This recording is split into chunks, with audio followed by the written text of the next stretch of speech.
Hello guys, andito kami ngayon sa lugar namin, sa lugar ni Locochera. Nung mga bata pa kami, ito yung aming mga trabaho dito po. Diyan kami nagtatanim kami ng tubo para makapag-aral kami. Asyenda ito, asyenda. Pero hindi kay Locochera ang asyenda. Nagtatrabaho lang kami dito. Tapos yung mga magulang namin dito din nagtatrabaho, pero doon yung office nila. Ito yung mga trabaho nila dito. Dati may mga kape, may mga kakao na tanim, may tubo, may mais, may kamote.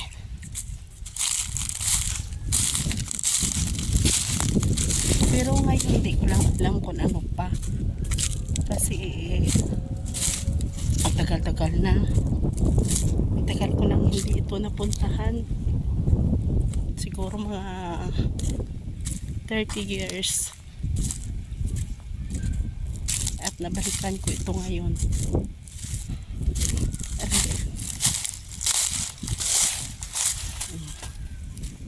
Maganda itong aming lugar.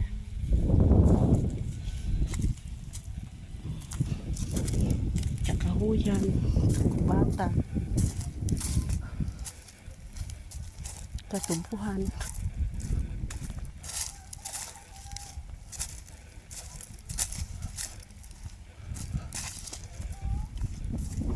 Wala pa rin pagbabago.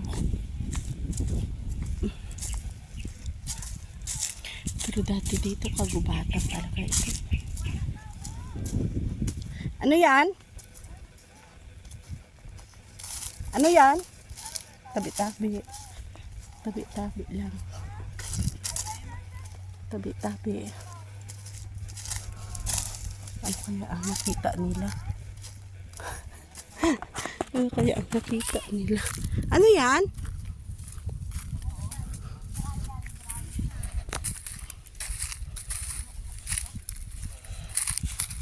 Ano ang nakita nyo? Ay! Kala ko kung ano nakikita niyo. Dahil pinapaputok namin yan dati. Tapos kinakain din namin yan.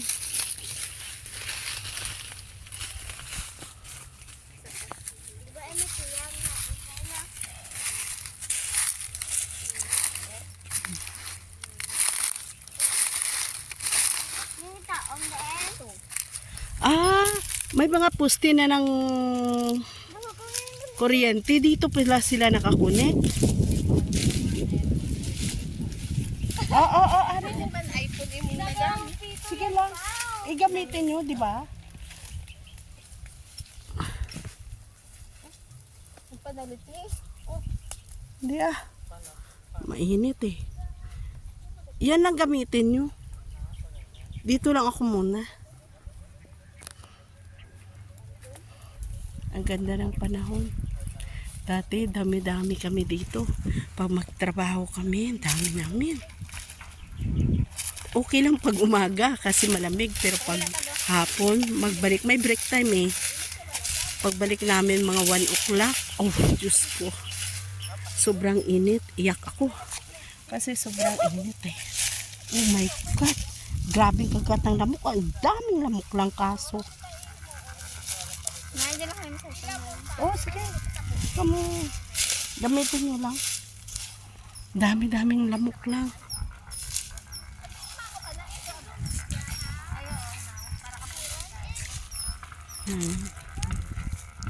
Magpipictorial sila.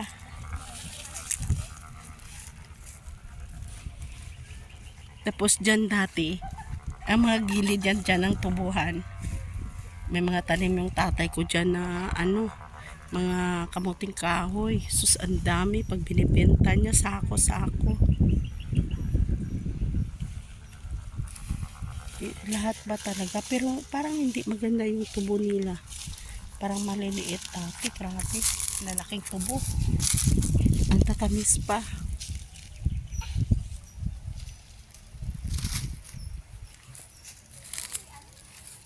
Pag season lang kasi minsan, ngayon kasi season ng tubo.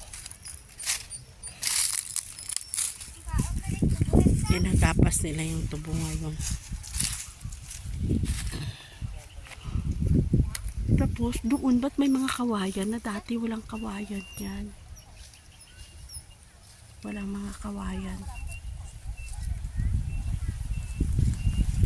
Puro yan dati mga tubuhan lang.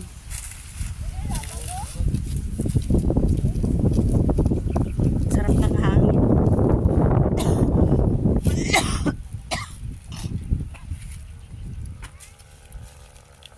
Ang sarap ng hangin.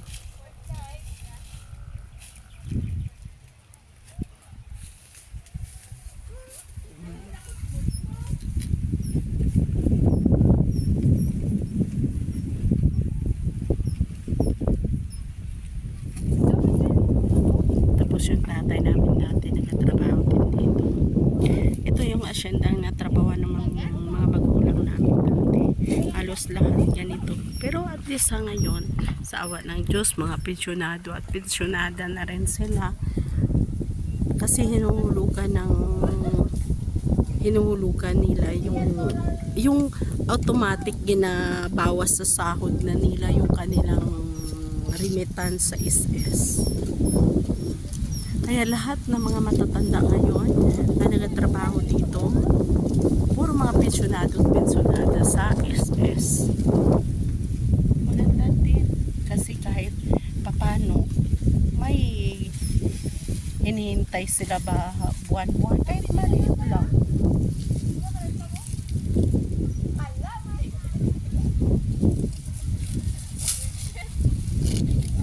Ang ganda ng panahon, mahangin, presko ang hangin.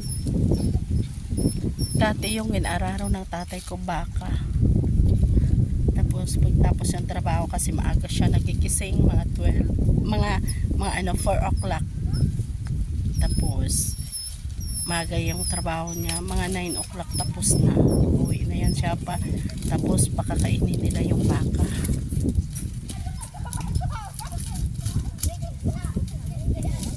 Tapos magsigaw yan ng tatay ko nga. Tatawagin ako ng tatay ko dahil hindi pa ako nakasaing. Patay ako na kagad. Tapos paghapon din. Pero paghapon kasi ang tatay ko wala ng trabaho, sa umaga lang. Kaya ganun. Ang dami namin dati. Nagtatrabaho kami dito, nagdadamo kami ng kape. Nagdadamo din kami dito sa tubuhan. Anong aswang? May aswang? Ay hay, tubo dada. Tubo lang na, hindi laway. Ano ka ba? May laway.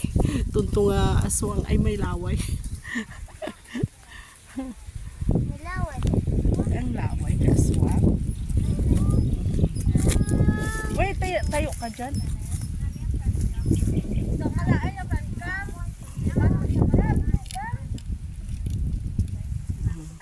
Pictorial sila.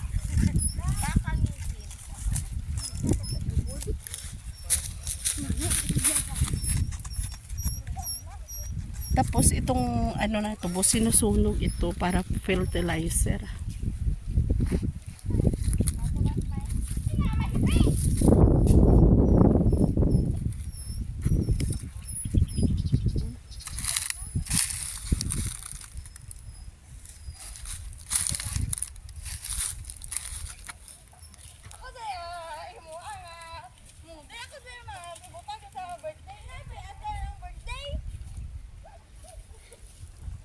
Hanggang dito na lang tayo guys, at maraming salamat sa pagpanood ninyo. Maraming salamat sa pakinig ng aming kwento ng buhay ni Lakwatchera. Maraming salamat sa inyong pagpanood.